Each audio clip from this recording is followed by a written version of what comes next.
Hi everyone, welcome to another Josekis lesson on the double approach. At this point, I must say, good job hanging in there because this is a really complicated pattern, the double approach. We've already seen a lot of variations, some are better than others. The problem is that you may not prefer either of the so-called AI Josekis or standard Josekis, especially as white in this situation. If you connect here, there's going to be a cut sometime down the line that you need to worry about. If you play here, then black ends up taking the corner. It's not that big, but it's very solid. Black is already alive, and you can't really attack it, and swallowing number 7 doesn't feel great. Doesn't feel good enough for white, right? So this video, I'll cover quite a few other variations. They're relatively straightforward, but most of them are playable as well. So make sure you go through them, understand them, and turn to them if you need. You probably will not remember everything after this video, but just know that some of these options exist, and when you need them, come to this video again or look at some of these other resources and find out the variations that you really like. So let's start with this setup. We talked about connecting, this pressing attachment. A suboptimal but playable move for white is right here, this tiger's mouth. This move protects against further incursions into the corner by black. So the only thing left for black to play is this push. And all white needs to do is give up these 2 stones, and black will come out, kind of capture these 2 stones, and white can continue playing on the left side, or white can take sente. Right? So white is settled and has sente. So it's slightly better for black, but it's totally playable for white. Note that white cannot block here. If you block here, then all black needs to do is keep white's liberties tight, right? It'll be something like this. This will be a fight, but black will have an easier time handling the fight. So that's why the sequence will be something like this. After black's attachment underneath here, white actually has another option, and that is this cut. And the idea is to capture number 9 on the ladder. But in this situation, right, in this board position, this ladder will run into number 3, and white will fail. So this is totally unacceptable for white. This is not okay for white, because black will be able to escape, and white is disconnected, right? So this is where the ladder is really, really important. You have to calculate the ladder first before you choose this cut. Otherwise, it's not going to work. So as all Go teachers can maneuver, you can just put a stone here. It's going to help the ladder. And we can have this variation again, and now it's going to work. Right? The ladder will bump into number 6 here. So after number 16, number 11 is captured, and black will have to play here. And especially at the beginning of a game, it's probably good for white to just capture black, even though number 11 cannot really escape on the ladder. Number 18 can prevent potential ladder breaking moves elsewhere on the board, so it's safer and more solid for white to spend a move just to capture this stone. So black gets the corner, it's pretty big, and white gets something solid on the outside. So this is about even. And of course, black has sente here, but as a follow-up, white has this cut, which will give black a headache.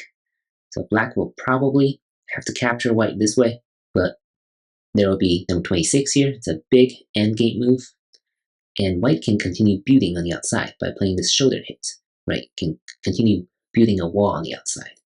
So that's why this is about even, because white can continue building on the outside, despite the fact that black has a pretty sizable corner. So this is the second viable variation for this video. Another variation to note here is that black might think about playing this Atari, and the variation is actually quite simple. White will just give up number 12 this way and capture number 11 instead. And this is considered good for white because the corner territory is sizable. White is completely settled because white already occupies the corner. There's some value, right, to this captured stone. I wouldn't call it a panuki, right, because panuki usually radiates toward the center, but this influence is quite limited. And of course, black will have number 7 to take care of. So this will be considered better for white. And it might be tempting for white to start a fight this way, but this will get messy and it may not favor white in the end. So if your opponent plays here at number 13, just remember, give up number 12 and capture number 11 instead, and this will favor white. Another move might be this. So some of these moves are informed by the Joseki, by the pressing attachment Joseki without the double approach. So in this case, number 11 is not great in this situation because it's not putting enough pressure on white. So white will simply play the 3-3 point. It has some kind of a base here, at least one real eye. And black can either play here, right, keep building the upper side, or play an extension on the left side. So either of these will work, and this will be relatively peaceful. And that means white will get a break, right? So in this situation, if you're black, you want to keep up the pressure on white. And one more thing actually to note is that number 12 right here, this wedging move does not exist. You might see this in old Joseki books, but this move no longer exists because this is a perfect shape for black and a terrible shape for white. Number 10 is extremely redundant, right? It's an ugly shape. White has nothing, right? White has nothing going on here. You can kind of save the corner, but actually black can come in like this, and white barely has any eyes, right? But of course, if white insists on playing this, black will probably just play on the left side first, and this is just a terrible shape for white. So number 12 is long gone, but many amateurs online still play this because they learned it from old Joseki books, from teachers about 10, 20 years ago. This really no longer exists. This move does not exist. So on to our next variation, and that's right here. So this is pretty traditional, right? Traditionally, this is like the most basic move after all these exchanges, after the pressing attachment. And white's only move is to block here, right? Trying to preserve some eye space in the corner. Now black again has choices. You can try to reinforce the upper side, and now that kind of leaves number 7 relatively vulnerable. White has this shoulder hit, right? Things like that. And black will have to try to live on the third and second lines. Or white has moves like this, like some of the pincers will also work in this situation, and those will lead to fights. Or black can play something like this. This is more peaceful. And white will kick here, black will come up and extend, and now white will need to connect here. Unlike some of the variations we saw in the previous couple of videos where I said it's very bad for white to make this exchange. But here it's necessary. Why? Because if you don't make this exchange, white is going to get into serious trouble. So say white counterattacks by playing this move, which is the correct move to counterattack. But here is this major weakness for white. If you play on the outside, and then there's actually a very good move, very good sequence for black, is to play this Hane and just play these Ataris. And white can only capture here. White cannot play this. This way white will die. White captures just a series of Atari moves, and all of a sudden, white is dead. Right? Black has many more liberties. Black can even live with this move. So this will be disastrous for white because the corner is all dead. Even if you cut here, this is going to be really tough. Still owe a move here. I don't think it's 100% alive yet, but black will be able to make it very difficult for white on the outside. So this is not viable for white. And that is why white must connect here. Compare this to the variation we saw in the previous couple of videos. In this pattern, the idea is that white is already out here, right? So white is not afraid of being attacked, and white can live on the corner. So it makes a huge difference in white's decision making about the cut. So that's really important for everyone to understand. So that's why the peaceful way to proceed is this. And this is considered a pretty standard Joseki. Again, very peaceful. White gets the corner, and black is mostly settled for both groups. A slightly harsher move for black is right here, right? This diagonal move. Again, it's kind of threatening to make this push and cut. Though black, of course, has its own weakness as well in this cutting point. So after number 13 here, white will still play this kick, and black can keep beating the upper side. And white has a couple of choices. One is to eliminate any weaknesses in its shape and play at number 16, this bumping move. And black will enclose white. So black has a pretty strong wall on the outside, but white has sente. So this is one way to proceed. But if you don't like being enclosed as white, you can play this move, this attachment. It's a really neat move, and it ensures that white will get out. Right? If black plays this honey, then white will play at number 18. And now there's no way black can contain white. If black plays something like this, then this will be a fight that white is not really afraid of. So that's why number 16 is a good move if you want to get out. You want to settle the shape and take sente. That's also an option for white. Another option for black, besides strengthening the upper side, is to play on the left side right here. This is an interesting move. If you don't know the Joseki, you'll be tempted to block here. But this is wrong because black can play this and take care of the cutting point here, right? Strengthening this group. And now white will probably have to spend a move here. Otherwise, if you play on the left side, then black can trigger this fight and it might be a little difficult for white. So white will play with dame here just to connect, and black will have sente on the corner to play on the left side. So this will be considered good for black. So that is why white needs to counterattack by playing the bumping move.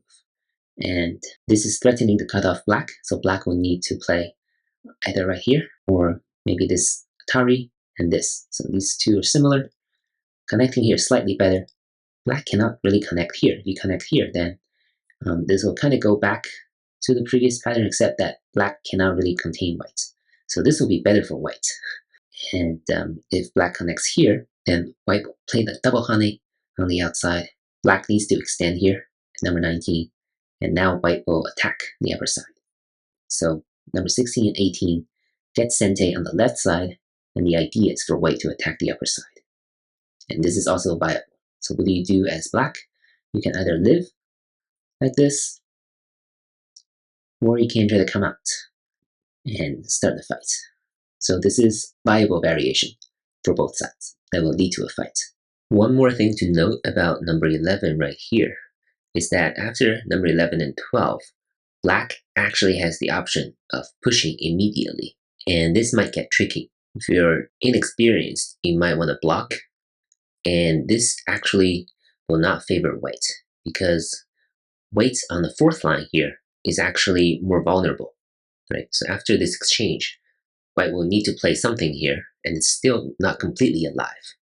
The whole point for black is that black can simply capture number 16. You might want to sacrifice one more, so you have one more liberty left. And this is going to be a fight that's not going to favor white because white also move on the inside.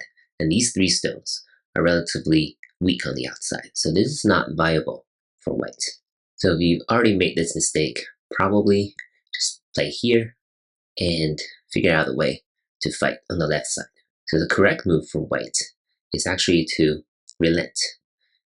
Black will keep pushing, and now white must play here, right? This will not make any sense at all. So you must continue relenting. And the idea for black, this is situational, is to capture these two stones and have great influence on the upper side and toward the center. But white, in the meantime, will be able to capture number 7. Mostly, number 7, as we can see from these variations, is that number 7 can be hurt, but it's almost never completely dead, even in this situation, right? So black will have moves on the outside that will make use of number 7, or at least force white to spend one more move to take care of number 7. This is actually about even, only slightly better for white, because number 7 is not completely dead. If number 7 is completely dead, which means that any amateur players can't really make use of it, then this is better for white, because surrounding territory here on the fourth line with these 4 stones is very efficient for white. So this is another pattern that you might see. Just remember, as white, if black pushes, you almost certainly have to relent and allow black to capture these 2 stones. But white's gain in territory is sizable here. So with that, I believe I covered the major variations after number 11 right here. So what else do we have? We have this move too. So this is more situational, though the result is about even. So the idea, of course, is for black to keep building on the upper side. It'll be something like this. You can keep building on the upper side if it's really important to you, or after number 16, you can take care of number 7 with this extension. Note that the corner is still kind of open, right? It's not entirely white, but white doesn't need to worry because you can kind of guard the corner very easily, and white can develop toward the center. So this is about even. It's another way for black to play. Last but not least, let's talk about the 3-3 invasion. It's a little tricky. Why? Because normally, if you're faced with the 3-3 invasion, you would think about blocking from either side. And in this situation, both blocks are actually wrong. And that's really important for you to know. The only move for white in this situation is this hane. And if black pulls out like this, then this is considered slightly better for white, because white has a pretty efficient shape. Number 5 is dead. You can't really escape, right? You cannot crawl on the second line like this. This is not okay for black. The best black can do is probably something like this on the outside. White will just Atari again and settle the shape this way. But white is mostly alive, and it's a pretty efficient and strong shape. So that's why it's considered slightly better for white. But of course, as black, you can connect here, and now white will probably want to block from this side. If black hanes, this will be the sequence. Right? So there will be this endgame move, but black is in gote, so black doesn't play it right away. And black will probably just extend on the left side. So this is one way to settle. It's about even, or black can play right here. Another test for white. If white plays this exchange, then this will be very good for black, because black takes the whole corner. It's pretty sizable, about 15 points already, and white still owes a move on the outside. So white is pretty limited, and black has a nice corner and a nice influence on the upper side. So this is not okay for white. And that is why white cannot block here. White must play right here. It's a harsh move, and black must either connect here or play this. Right? This also guards against this potential disconnection by white. And as white, you'll probably want to move out, right? You just want to move out and attack, right? Play some harsher moves on the left side to limit black's development toward the left side. So that's white's idea for this fight. So this will get slightly complicated. This will be a fight, but this is the correct sequence for both sides. Let's talk about why blocking won't work, because blocking is very inefficient. Now if you cut here, then number 5 is not as dead as in this shape, right? Number 12 right here is definitely more efficient in dealing with number 5. If you play here, then this is going to be another problem, right? If you play this wedge move, this kind of goes back to one of those moves that I mentioned is already long gone, right? Because this shape for white is just too ugly, too inefficient, and white gets nothing here. No eye space, no influence, nothing. And this is not okay, right? You might want to cut here, but still, this is not a good shape, because number 7 is kind of hits where white hurts, right? It's really threatening to cut off these 2 stones. And there's just no way, no good way for white to guard against this cutting point. You might want to play here, but again, look at this shape. Very inefficient. So at this point, if you do get to this point as white, it's definitely better to just play on the outside and give up these 2 stones. And this obviously will favor black. And that is why you shouldn't block from this side. So it's a little tricky. You have to remember, you have to play this. This is the shape. And this will be good for white. And this will actually, lead to a fight. Something like this. And with that, I think I covered most, if not all, of the variations I wanted to cover with a double approach. But remember, this is only the low double approach. We have the high double approach coming up, and that will lead to some more complications. So please stay tuned, and thank you for watching.